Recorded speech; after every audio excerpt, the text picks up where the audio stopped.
fellas holding it down today. The great one, Baylor the Great's in the building. You can call me CEO Haize. We're getting into it today. Baylor, man, we got a couple of topics to talk about, bro. To kick it off at the top, Kanye West bought offices right next to Adidas offices. How you feel about that? I think that's petty, but I also think if they're back in business, I think that's kind of dope. Yeah. Hopefully, they've worked out something to where because they're that close together that they could work together. You know what I mean? And I've been seeing pictures of him recently, and they've been speculating his new merch, I guess. Mm-hmm. You know what I mean? So Yeah. I wasn't necessarily into his merch, but I know how big of a deal it is. I've never been into anything Kanye West as far as merch, but hey, he has his market, he has his fan base that buys it, so it is what it is there. Yeah. What I will say is this: like, as far as Ye and Adidas working again together, do you think? I know they're supposed to be working to like get rid of the rest of the inventory they had from his, but do you think that relationship can be fully mended to back to what it was at some point?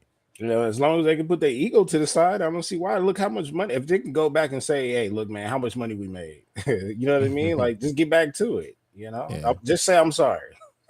That's facts. That's a fact. So I mean, ultimately, like, and I appreciate it. Like I said, even though the merch ain't for me and stuff like that, I really do appreciate that. You know, he could be about his business. Yeah, Kanye's gonna do his thing to make sure the spotlight's on him. That's just Kanye at this point.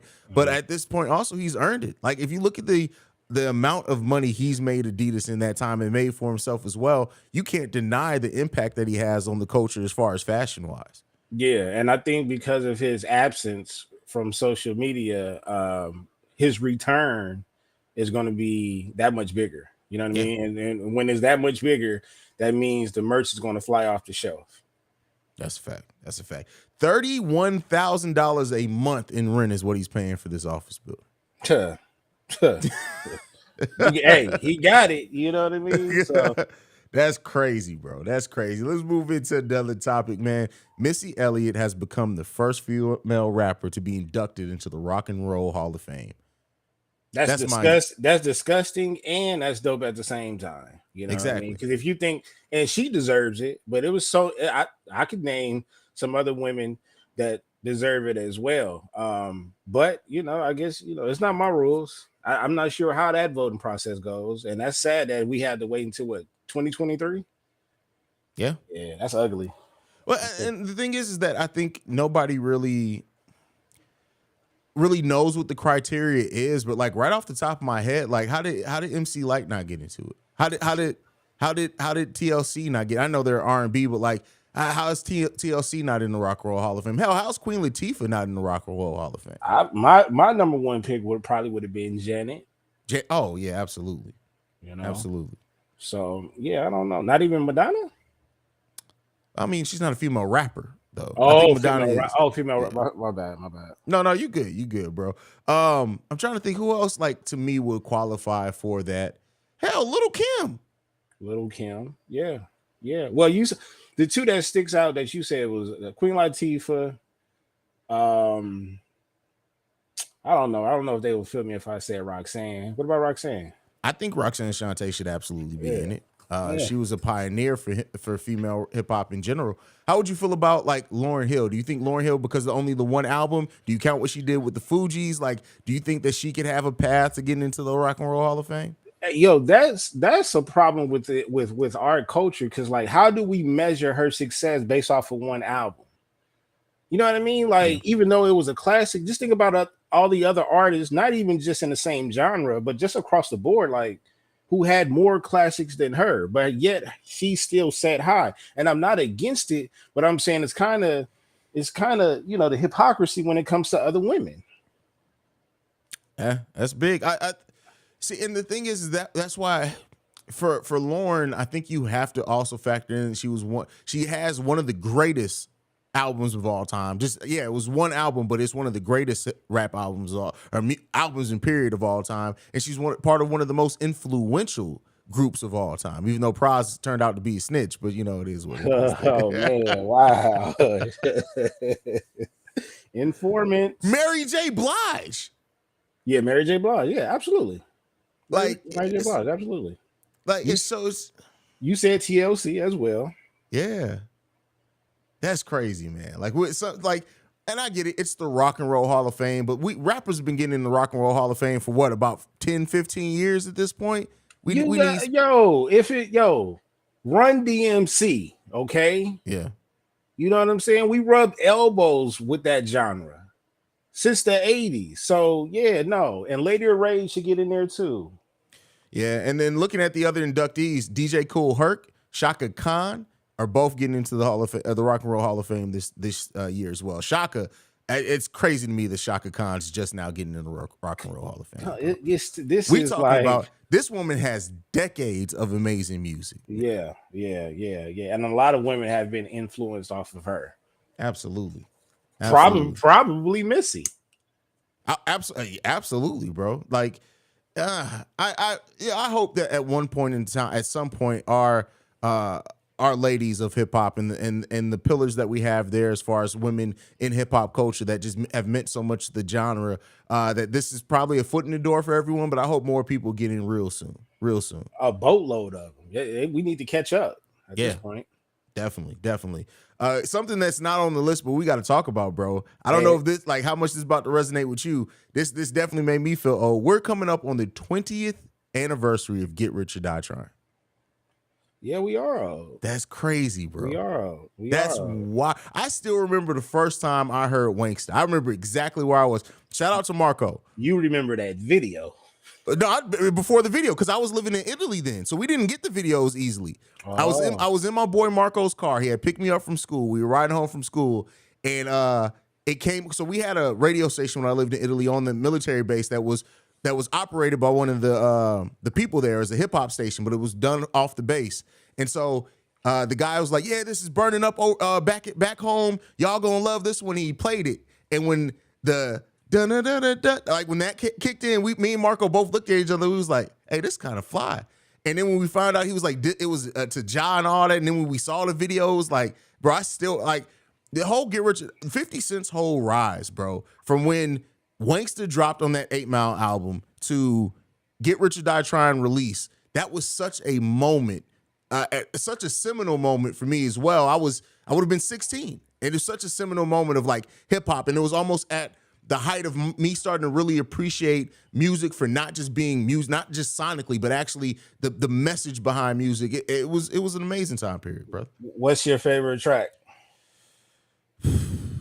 Mini Man for me. Yeah, Mini Man is probably the one that still to this day, no matter if it pops up on a random Spotify playlist or whatever, I'm gonna listen to. I also think Back Down 2 is still just an amazing track off that album. Mm-hmm. Mini Man is just it's one of those tracks like it's like DMX slipping. Mm-hmm. You know what I mean? It's like one of those tracks, like it's raining. Yeah. You know, one of those deep tracks. Yeah. And so as part of this, he is actually going to what is called his final lap tour. Do you think this is actually going to be the final tour for 50 Cent? I can believe it. It's just, especially with his hands in so many other creative pots. You know what I mean? Like, I don't think 50 is just gonna stop at TV shows. I think eventually movies are coming. Yeah, movies, and I think at this point 50 is just having fun. He done found his niche, you know what I mean? Like, so music is like he probably just do it for fun, or probably not even do it anymore. So I believe it. When you look back at the last 20 years, right, of hip hop since Get Rich or Die Trying dropped, what are some of the most influential albums that you think have dropped in this 20 years? Of course, my mind goes to The Pimp a Butterfly, which is still one of the greatest hip hop albums of all time to me. I also think of the Carter 2 would have dropped after. I think the Carter 1 would have already been out, but at least the Carter 2 for sure for me, which is another seminal album for me. What about you, Bailey? I'm gonna just go make it easy on myself and just go with the artist. It's going to be like you said, the Kendricks. Lil Wayne had a crazy. Everybody talks about that run Lil Wayne had. That is a staple in hip hop. You know, with the Carter run. I'm going to say even some artists that I don't really care for that much, but Nicki Minaj. Okay, you know what I mean. And I don't consider her to have a classic album, but she made it. She made a print as soon as we heard of her being with Young Money. You know what I mean? And then her just taking off after that. And I want to say, who's another artist that I could think of? J. Cole. J. Cole is up Absolutely. there. J. Cole is J. up Cole. there. And I think we also have to acknowledge, even though I know we're not always the biggest fan of his music, but for the influence that he has had and the success that he's made, you have to put Drake up there as well. You have Drake. to. Drake was next. Drake was definitely next, man. Yeah. We ain't gonna forget about you, young fella. Yeah, I mean, we'll throw a bone to this generation. But yeah, and like, do you feel like it's many, Chief Keef? can't ignore Chief Keef for that Because he created a whole different genre. Yeah, factual on that one, bro. The only other album to me, and this is not to say again, I'm not into measuring classics. Like I know people are gonna have their own, but the album to me that since 50 has had like as much like long term just success and play and just has been amazing. And it's not a rap album, but Anti by Rihanna. Like you have to. Yeah. Absolutely. You just get. I think that album's still on the Billboard charts. It dropped 6 years ago, bro. That's crazy. It is up there because half of us think that she never coming back, and the other half is just hoping she come back. This is a fact. So they going back and reliving. Lil Jon. Oh yeah, you can't deny the Lil Jon run. You've talked about it. He has one of the best three-peats. Well, Lil Jon and East Side Boys, you got to put them all there. One of the best three-peats in hip hop history. Snowman and Gucci. Atlanta. Yeah, you can't. Yeah, you're right. You can't take away from that. Migos, yeah. Again, not necessarily music that we flock to, but you can't deny that they had their momentum in their moments. Yeah. And I mean his life was short. And when I say his life, I'm not talking about one person, but I think Triple X and Nip definitely had an impact. I know Triple X had an impact on the younger generation. Yeah. And I don't know. I kind of like Von. But I don't think Von would have ever been bigger than Chief Keef though. Pop. What about Pop Smoke? You know, people compare Pop a lot. Do you think that had Pop not been taken away from us so early? That's sad. It's sad for so many reasons, but recently when they came out and said, "Yo, he's out of verses," I was like, "Damn," because I often thinking about that when I think about artists that has been going too soon. I'm like, man, what did they have in the vote? Yeah, you know. Yeah. Man, hey, it's been just going through that little quick timeline of music has been crazy, man. It's and I think too, like because of the frequency in which music drops now, it's easy to kind of overlook when great albums drop now because the next thing is always right on the precipice, right around the corner. And we live in a great era of music, and I think like even when you look at like 50 Cent and the Run G Unit had like music has changed since then. But had Griselda dropped around that time, they would have been just as big. Yeah, because I think that would have been like the hybrid, like a hybrid of Wu-Tang and the Locks. Like, yeah, it would have been different. But they would have fit right in though. That's a fact. All right, man. Moving off from that, we got some new music. Tory Lanez is dropping music from behind bars. Have you got to hear this Ginobili track? I forgot to listen to it. Oh, man. I forgot to listen to it. I walked up the stairs earlier. I was like, Ginobili. And then I forgot to listen to it, man. What is it about? Euroing? What did you do? No, it's basically like him still being on this cocky shit, bro. Like Tory Lanez, what this track said to me, and I really wanted to. I was hoping you would have got to hear it because I really wanted to break it down from like the psychology of a man. Like I don't think Tory Lanez gonna grow from anything he's gone through, bro. But he's been like that though. Yeah, he's been like that. I don't think he's gonna change. And here's the thing though, but he is talented, very extremely talented. Yeah, he took over the pandemic at one point, and he was going to a place where I was waiting for him to see it, but he ran into an obstacle. Yeah, the Chick Tape Volume 3 is that I think what that was when it was all the samples, bro. That was literally like the prom joint. I still got that. Oh, bro, that's never coming out of my rotation. You can call me toxic or whatever else, bro. That is never coming out of my rotation. That's sonically is one of the best albums of a decade, bro. And I don't use that lightly. Sonically, just listening to the vibe, and I'm not even a vibe music person, listening to the vibe of just what the story and how he used those samples and even brought the art. Not only did he use the samples, he brought the artists he sampled on the actual tracks. It was an amazing journey through music, bro. But he did have that run in with Madonna, didn't he? Yes, he did. He did. Yeah. Now that's one of the people who wasn't on the album, but yeah. But it was so good though. Like he did it right though. To have an 80s theme type of album, that it was good. I still got it. And let me tell you how good it was. At first, I had took away like 2 tracks, and I gave it a couple of months, and I came back with about 7 more. Yeah. I just kept listening to it. I'm like, man, this is good right here. Yeah, man. Listen. So I think eventually, man, you gotta. I guess I can see where you're going with this. If we're talking about his personality and the way he carries himself and stuff like that, definitely it's a lot that he has to change, man. He got to humble himself. That's for sure. That's for sure. And I mean, we'll see, man. But in talking about humbling yourself, you know, me and you are both sports guys. I wish we got to talk sports some more. Dylan Brooks, bro. Do you think he's getting humbled from this? He is getting humbled. Here's the thing. I thought the way that they did him is wrong, but this is, and is he the scapegoat? Yes. He is the scapegoat. At the same time, you cannot help them. You cannot help them get rid of you. And that's exactly what he did. I don't care what he said about Braun. Because Bane and Ja was doing the same thing, but they kept it on. Well, here's the thing. A lot of people are saying, why is he the scapegoat and why are they not disciplining or talking to Ja the same way? Obviously, you don't know the talent difference. Okay. Ja was a lottery pick. Okay. And Dylan isn't even, he's not even a 3rd or 4th best player on the team.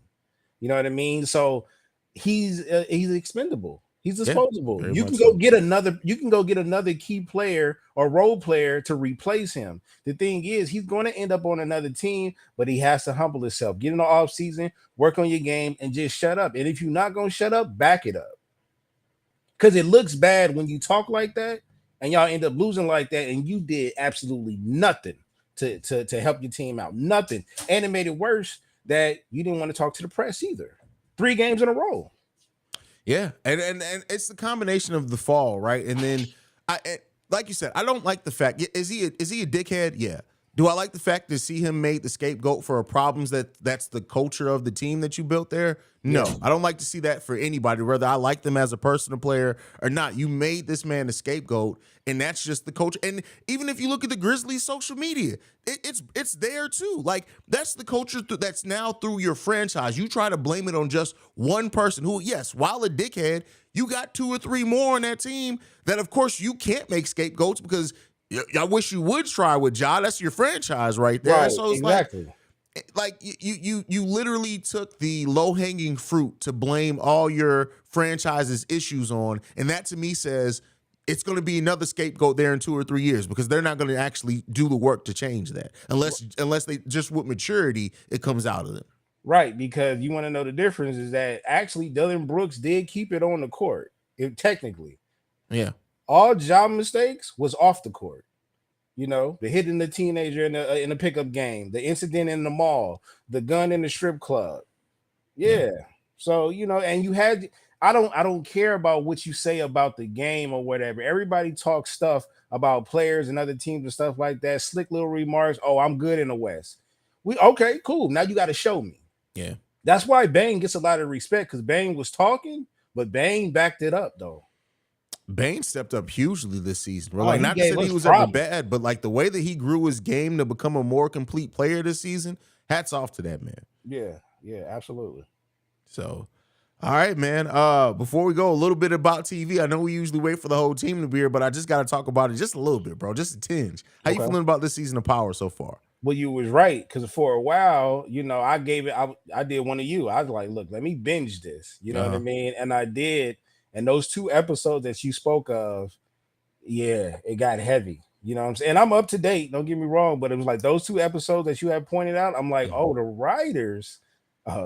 We got to talk about the writers. But the writers did they thing on this one, though. This show had turned into a full of, which is from the beginning, this is what it was. But it's like, it seems like it's more intense. It's like less bodies, but more secrets and things like that. So, but a couple of big bodies have taken a fall, and and I love how Kane's putting it together, and I love how they're not over like communicating the fact that he's putting it together. It's just all subtle. Through his facial reactions and stuff, the way he looks at Monet a couple of times, like. Kane is putting every bit of what's going on together, and I can't wait to see how that culminates by time the season ends. But also, one thing I want to say, and I again, my predictions have been off every time I do this, but the fact that they have literally made Sax a sympathetic character, I think Sax may die this season, bro. He gotta go, man. But listen, we've been saying we wanted to see Sax die since season 5 of the original Power. We are now 3 seasons into the spinoff. And by time they give it to us, it's like I almost don't want to see him die now.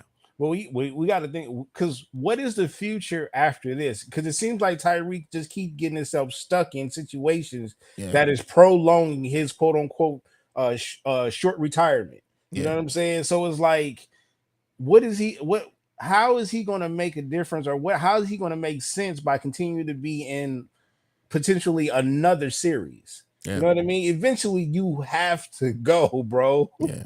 The law of drama TV says so. You gotta go eventually. And that teacher aide, yo, you want to talk about irrelevant characters? Bro, he gotta go. I know. Mary was on the teacher here. I forgot her name, and I was like, okay. And then when you go to the Tommy series, his girl that got killed, irrelevant, and I get it. Wait. Did you see she's actually in season 2? It's probably gonna be some flashbacks, but Tommy's girl that died is in season 2. Oh my god! Yeah, but keep it going. What is he there for? And I hate the way he talk. Like, open your eyes. Stop talking like he talked like. It's what did she say his name was like Tyler or something like that, bro? I'm like, that's crazy, bro. I don't know, man. But as soon as they showed the scene where he took his shirt off, I was like, bro, come on, man. Yeah. It's great. But you mentioned the writers, bro. So for those that don't know, the Writers Guild of America has gone on strike. So it's basically putting a halt to all productions in Hollywood because you can't really do much if you don't have writers. Now, for shows and movies that already have had their season scripts completed, they can go ahead and finish filming those. But like for anything that was still in progress, for example, one of the movies that I know we're going to cover here is Blade. Blade just hired a new writer, and they are set to start filming at the 1st of June. That's probably going to get pushed back. Hey, I'm gonna tell y'all like this though. I stand for what you stand for and go get your money. Well deserved. Yeah. That AI is around the corner.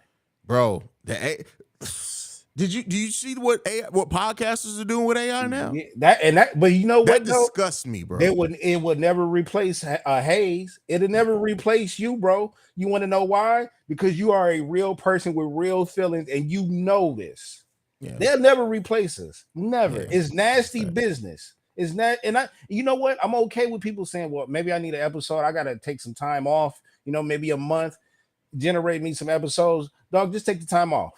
Yeah, just take the podcasting PTO is real. Just take the time off, bro. And yes, I do believe some artists have used it. I just can't. I don't know who, but I wouldn't put it past it. When they introduce stuff to us, it's already been used. It's already been out there. Yeah.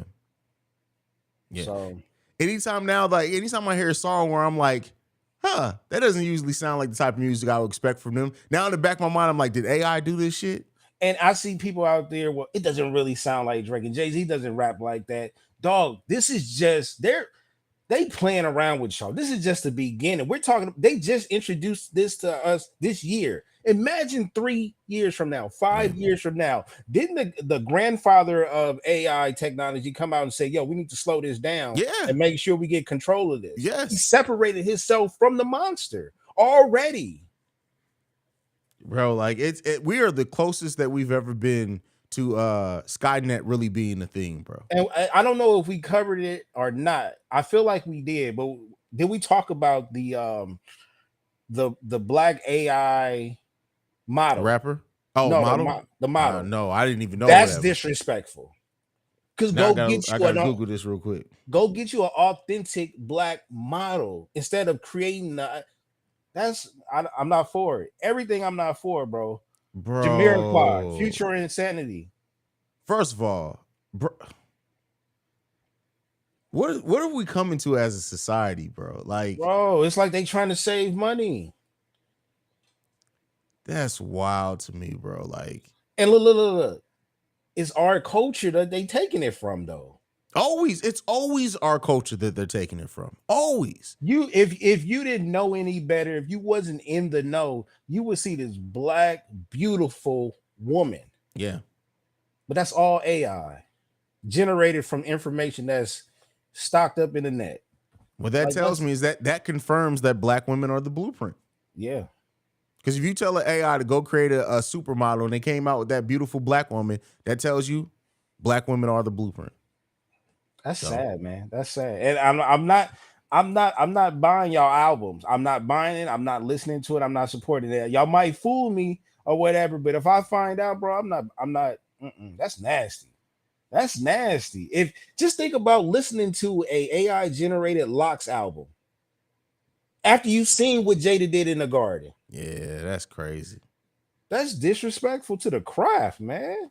That's wild, bro. Hip hop just turned 50, and y'all want to do that?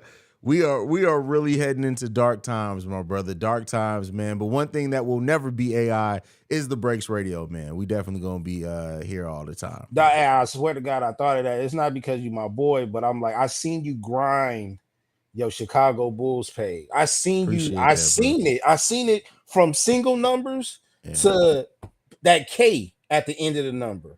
And I'm like, that's not AI generated. That's out there hustling and bustling. That's out there watching your team night in, night out, going to the games, doing your research, reaching out to people, emails and stuff like that. I don't respect that AI stuff. Nah, I'm good. Nah, bro. So like it's a different level. Like when you actually pour into your, like you, bro. Like when you actually pour into your craft and like you're actually talented. Like seeing I'm sure the lazy podcast is like, oh, this is cool, but like for people who actually have spent years with this, bro, like years in this shit, like it's difficult to see what we're turning into, bro, and it's making it so easy, man. It's making it so easy, bro. It's a small thing that you respect. Like you might make a mistake on the stat line. Yeah. But you'll come back the next episode. My bad. I said this, and it was this. I make mistakes on my podcast all the time, but that's a human mistake. That's a human error. I don't want no perfect podcast. A perfect podcast is when we laughing too much. You know what I'm saying? When we said something that a joke that nobody else, an inside joke that nobody knows. Yeah. AI can't create that. That's a fact. That's a fact. If I say graham crackers, you know what that means. That's funny. Yeah, bro. Green Ranger. We know what that means. Exactly. Yeah. Hey, man. We headed through dark times, bro, but man, it is what it is. Nah, man, you keep your light. I got mine too. Oh, yeah, definitely keep yours, man. Yeah, but man, all right, that's it, bro. Let's go ahead and get up out of here, man. Go ahead and give them your social. Oh, wait. We usually end on your segment. You got something for today?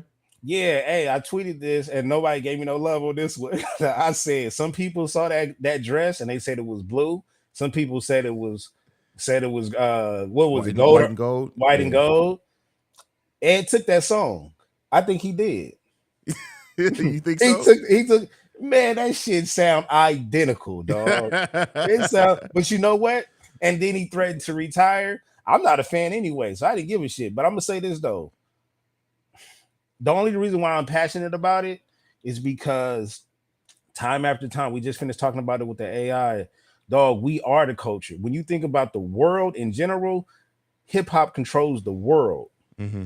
You know what I mean? There might be an American culture, Asian culture, Russian culture, et cetera, but hip hop is what drives the world. Hip hop is what generates money, experience, style, everything, bro. And it's like, just give us our respect.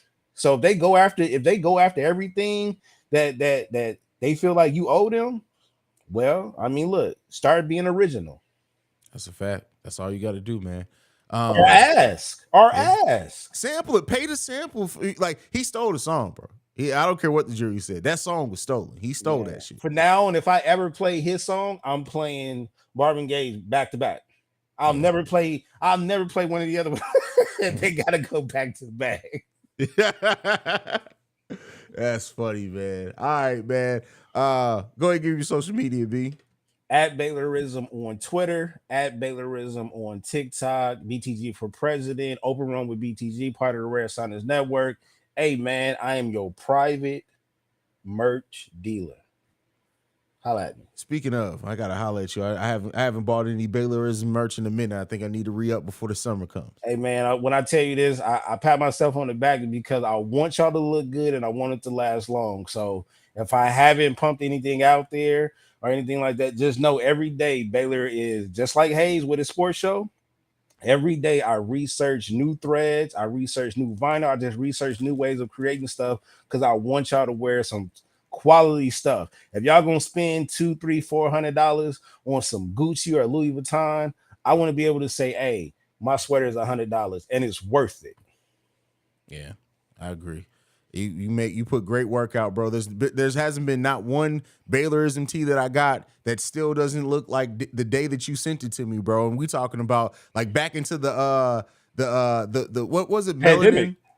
The Melanin Mafia? Melanin Mafia shirt, bro. Still to this day. And you know what? I believe in myself. If I get to a point where I am recognized for the things that I create, everybody that has bought something for me, I promise you better continue to know me because I'm gonna look out for me. I promise I'm gonna look out for y'all. Just like when Supreme was created in the early 90s and it took off in the 2000s or whatever. Yeah. If my brand becomes that, trust me, I want y'all to hold on to that shit, even if it's falling apart, got holes in it, because I believe in vintage gold. Yeah. You know what I mean? That's a fact. And I verified it. I will definitely, yes, I did make that for him. I appreciate that, brother, man. But yeah, follow him at Baylor the Great on every. No, it's Baylorism now on every social media platform, right? Yeah, man, they took my other account. It's still like them. I think my other account doing life. That's funny, bro. Like his Twitter was good for that too. It would be like, yeah, you gotta sit down for about 30 days. 30 days come, you like, where's my account? Oh yeah, you ain't getting that back. Nah, man, they got me in 2020. Yo, my account been locked up since 2021. Since the pandemic, that's damn, that is right. That's wild, bro. Yep. So that's Baylorism. But I'm building up my other account, man. I'm still there. There you go, man. You can follow us collectively at The Breaks Radio, man. We are the #1 spot for everything hip hop culture related. Y'all make sure y'all stay tuned in, man. We about this mug. Love you guys, man. Peace, y'all. Peace out.